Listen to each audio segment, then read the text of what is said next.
Minneapolis has been changing a lot over the years, and finally in 2024, I feel like the city's just loaded with so many fun things to do. So I've created a 2020-24 Minneapolis bucket list for you and your friends, you and a date, or you just exploring a new city. Even if you're from Minneapolis and spend a lot of time doing fun stuff in the city, stick around because even I was a bit surprised at some of the new and up and coming gems on this list.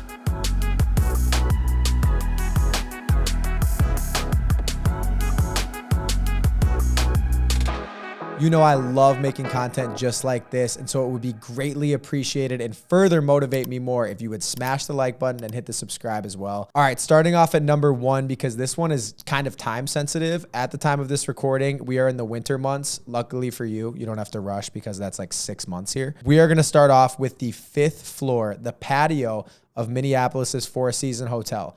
Now, I've referenced the Four Seasons Hotel before. They've got a beautiful restaurant up there that serves Italian food, but in the winter, they turn it into a Nordic ski lounge restaurant. It's called the Nordic Village at the Four Seasons, and you'll get to the patio and see a bunch of scattered little cabins. They're private, but big enough to maybe hold like 4 to 6 people at most. Super intimate date idea if you're into that. And I will say they have a lot of very fun, festive winter drinks, and they've got fondue, they've got soup, they've got things to keep you warm. So if you want to feel like you're in a warm Nordic ski village in the middle of the hustle and bustle in Minneapolis, please check out number 1 on my list. It's going to be the first place I check out this winter.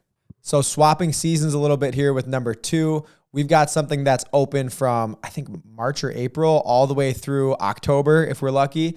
And that's going to be a Target Field Twins game. And it's kind of a pro bono because the Twins are actually kind of good now and we draw quite a big fan base. So the games are super fun. There's a lot of energy. But most importantly, it's architecturally amazing. Like Target Field is one of those places like you walk in and you're like, how have I not heard about this or seen this on TV before? Not to mention, if you're new to the city, you're going to get a panoramic view of the Minneapolis skyline. It's a must-see, 100%. And if you're kicking yourself because of the time of you watching this video, you're like, dang, I can't make it to Target Field. You could always stop by Target Center. The Timberwolves are looking hot right now. And that's another stadium right in the city. A little bit less of a view, but still super fun. Now, the next 3 things are literally within a kitty corner triangle of each other, so it's really cool. You'll be able to check out number 3, 4, and 5 within one day if you wanted to. I'm going to take you in the order that I would personally enjoy them as someone who's been to all 3 of these. Number 3 would be Edwards Dessert Kitchen, and let me just tell you right now, I don't want to get your hopes up. Edwards Dessert Kitchen is quite expensive, okay? But when you see these little pieces of cheesecake and these like cocktails, you'll get it. Okay, you'll get it. It's the coolest plating of dessert that I've ever seen. If you like Cake Boss or if you like those cooking shows, it feels like you're eating something that should be on TV.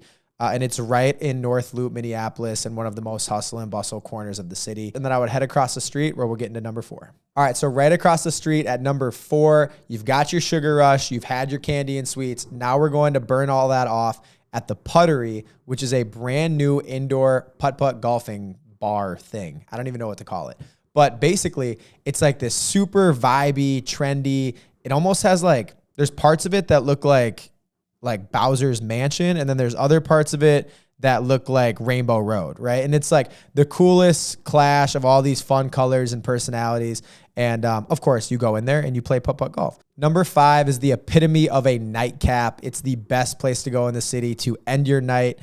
If you thought the Puttery was vibey, Billy After Dark, number 5, is insane. So Billy Sushi is a great sushi restaurant, but I'm actually talking about the speakeasy below it. It's called Billy After Dark. Reach out to me if you want a little bit of guidance on getting a reservation there because it's a bit tricky. But what I'll say is when you get to BAD, you'll see all these like fluorescent lights everywhere. They've got star-lit ceilings like that gleam over you while you have dinner. Specialty cocktails. The service is one of a kind. And as I've said in a previous video, Billy's my neighbor. Shout out to Billy. I support his beautiful, beautiful speakeasy and restaurant, and it's the best spot for a nightcap. So at number 6, we are going to finish out the Tour de la North Loop Minneapolis at 3 Jack. So 3 Jack is more of an experience, right? It's like it's an indoor golf simulator right in the heart of North Loop.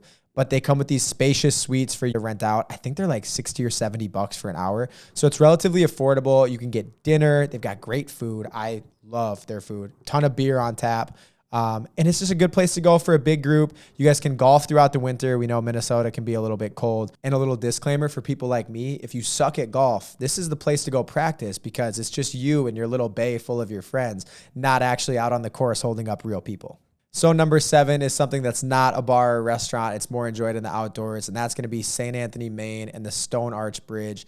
This is the best place in the city. If you want to really see the skyline and you want to get a feel for how comfy and homey Minneapolis is, go take a walk through St. Anthony, Maine. They've got a fun old school feel on this boardwalk that goes along the Mississippi with this red stone road. Super cool. And then the Stone Arch Bridge it's like the engagement capital of Minnesota. Like if you're getting engaged, you just go to the Stone Arch Bridge and pop the question there because the skyline view is that good. And it's always packed. Feels like your own little Central Park in Minneapolis.